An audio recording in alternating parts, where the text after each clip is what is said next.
사실 겨우 요 정도의 숫자를 가지고 국가 순위를 매기는 건 좀 의미가 없다고 생각합니다. 그럼 너는 대만에 몇 점 정도 줄 수 있냐고 물어보실 수도 있는데요.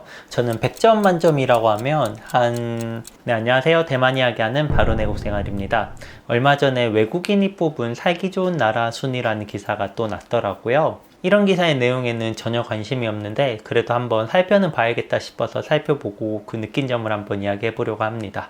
2021년 기준 외국인이 살기 좋은 나라 1위에는 대만이 꼽혔고 2위에는 멕시코, 3위 코스타리카, 4위 말레이시아, 5위 포르투갈이 이렇게 뽑혔습니다. 한국은 59개국 중에 47위에 뽑혔고 일본은 아마 최하위에 뽑힌 걸로 알고 있습니다. 이런 기사가 나면 대만은 대만대로 좋아서 이런 멋진 배경을 해가지고 기사를 내보낼 거고요. 한국은 또 어떤 이유를 가지고 이런 기사들을 내보내는 것 같습니다. 또 이런 소재를 가지고 네티즌들끼리 이렇게 다툼이 생기는 경우도 있을 것 같고요. 저는 알고 계신 것처럼 대만에 7년째 거주하고 있고요. 대만에 사는 게 그렇게 나쁘진 않다고 생각하지만 이런 결과에는 전혀 동의를 할 수가 없습니다. 1위다 뭐다 순위를 매기는 거는 전혀 의미가 없는 행동이라고 생각합니다. 그냥 솔직히 말씀드리면 이런 기사는 좀 다시는 안 봤으면 싶습니다. 제가 대만의 장단점에 대해서는 여러 가지 영상을 한번 찍어 드린 것 같고 오늘은 왜 이런 결과가 나왔는지 한번 고민해 봤습니다. 그럼 곧바로 시작할게요.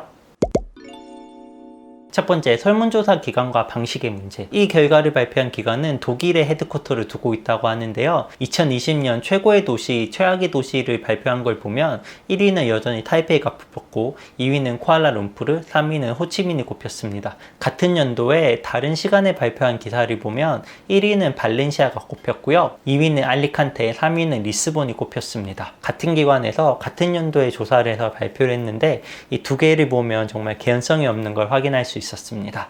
선정 기준도 159개국에 거주하고 있는 외국인 10,000명에서 20,000명 정도를 가지고 설문조사를 했고요. 사실 겨우 요 정도의 숫자를 가지고 국가 순위를 매기는 건 좀 의미가 없다고 생각합니다. 설문 문항도 약 25가지로 했다고 밝혔는데요. 삶의 질, 구직 안전성, 직업의 안전성, 의료 서비스, 언어, 경제, 공기질, 여행 등 이렇게 다양한 질문을 했는데요. 각 문항별로 가중치는 두지 않았다고 합니다. 그게 어떤 뜻이냐면 의료 서비스의 수준이나 여행의 용이성이 거의 같은 점수를 받고 있다는 건데요. 그런 사람들도 있겠죠. 의료 서비스나 여행의 중요성이 같은 사람들도 있을 거고 오히려 여행이 더 중요하다는 사람도 있을 텐데 일반적으로 이 두 개를 같은 가중치를 두고 설문을 했다는 것도 개인적으로는 조금 이해가 안 됐습니다. 제가 한국이 몇이고 대만이 몇이고 이런 결과 때문에 말씀을 드리는 게 아니라 이렇게 설문조사나 방식을 봤을 때 조사의 신뢰도가 확연히 떨어진다고 생각합니다. 한 10년 전인가요? 한국에서도 세븐 원더스라고 해서 제주도를 세계 7대 불가사의 뭐에 올려라 라는 것처럼 이렇게 막 전화 투표하고 그랬었잖아요. 나중에는 이거 그냥 돈 받으려고 했다는 게 좀 밝혀졌던 것도 있는데 이 정도 수준 그 이상도 그 이하도 아니라고 생각합니다.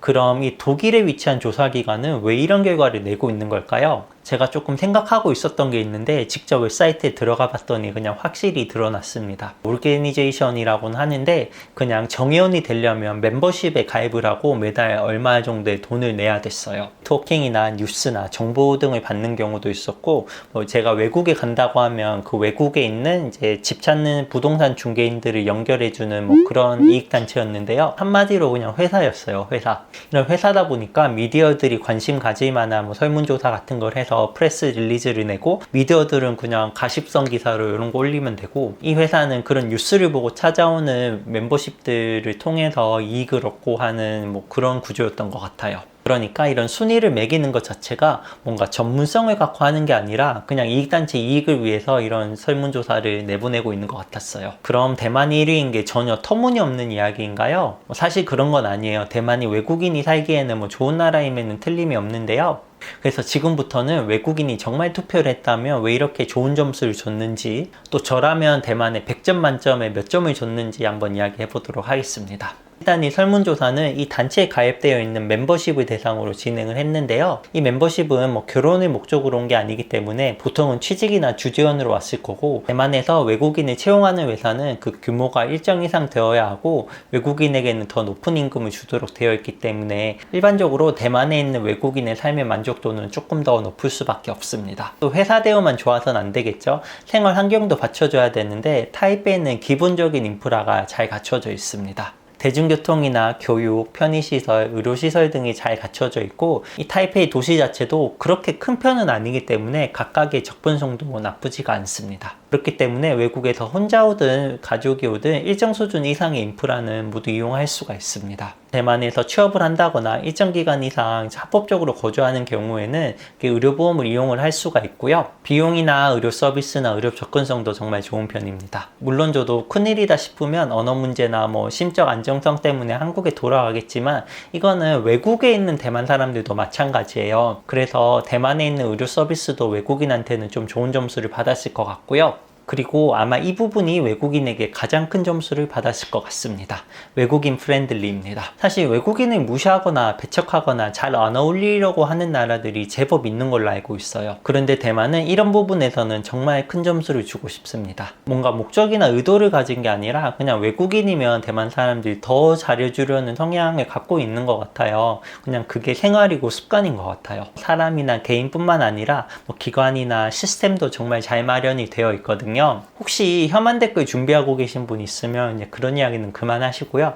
대만에서는 한국뿐 아니라 그 어떤 나라도 배척하거나 무시하는 경우는 거의 없습니다. 한 군데 있다라고 하면 여러분이 아시는 그 나라 정도가 되면 모를까? 네, 나머지는 그런 거 전혀 없습니다. 그리고 작년이나 올해 설문조사가 진행됐다라고 하면 코로나가 안정적으로 좀 관리됐었던 것도 한몫을 했을 것 같고요. 치안도 안정적입니다. 사회 분위기나 생활 속에서 법이나 시스템, 이렇게 주변에 있는 사람들에 의해서 보호받고 있다는 느낌을 받고 있거든요. 그렇지 않은 나라들도 적지 않은데 대만은 이 부분에서 큰 점수를 얻는 것 같습니다. 한국도 마찬가지고요. 반면 저는 생활비나 주거 환경의 가성비가 그렇게 좋은 편은 아니라고 생각합니다. 다른 외국인에게는 어디서 왔냐에 따라 달라지겠지만 적어도 한국인이 느낄 때는 뭔가 가성비가 조금 떨어진다는 걸 느낄 수가 있고요. 저도 거의 월세를 포함하며 한 달에 생활비를 거의 200만 원 가까이 쓰고 있는데 자세한 내용은 여기 영상 보시면 되고요. 제가 200만 원이면 저한테는 엄청 큰 돈이거든요. 그런 돈 쓰면서도 어떻게 생활하고 있는지는 저의 다른 영상이나 아니면 라이브 보시면 조금 더 쉽게 보실 수가 있거든요. 네. 개인적으로 대만이 앞에서 말한 좋은 점도 있지만 생활비 가성비가 떨어진다는 단점도 있는 것 같습니다. 근데 생활비는 어딜 가나 부족하다고 느끼니까 이거를 또 단점으로 꼽기는 좀 그런 것 같고요. 그래서 여러분 제 결론은 어디가 더 좋다 이런 말 좀 안 했으면 좋다는 게 제 생각입니다. 제가 미국에서도 살아봤고 한국에서도 살아봤고 대만에서도 살고 있는데요. 각자 장단점이 있습니다. 미국은 한국이랑 멀지만 조금 더 여유롭다는 생각은 있었던 것 같고 대만은 미국과 한국의 좀 중간 정도 되는 것 같아요. 한국은 내 나라기 때문에 좋고 싫다 말할 것도 없는 것 같고요. 그럼 너는 대만에 몇 점 정도 줄 수 있냐고 물어보실 수도 있는데요. 저는 100점 만점이라고 하면 한 75점 정도는 줄 수 있을 것 같아요. 이게 제 생활이 더 좋아지면 더 이상으로 올라갈 것 같고 생활이 안 좋아지면 더 밑으로 떨어지겠죠. 그러면 한국은 몇 점이냐라고 물으신다면 대답하지 않겠습니다. 이건 순위 매기는 게 의미가 없다라고 생각하고요. 저 같은 경우는 한국과 대만 이렇게 오가면서 사는 게 제 꿈입니다. 한국에 좋은 것도 있고 대만에 좋은 것도 있으니까 이렇게 오가면서 살면 정말 좋을 것 같아요. 오늘 소식은 여기까지고요. 여러분이 계신 그곳이 가장 좋은 곳입니다. 그럼 다음 시간에 더 재밌는 영상으로 찾아뵙겠습니다. 영상 시청해 주셔서 감사합니다.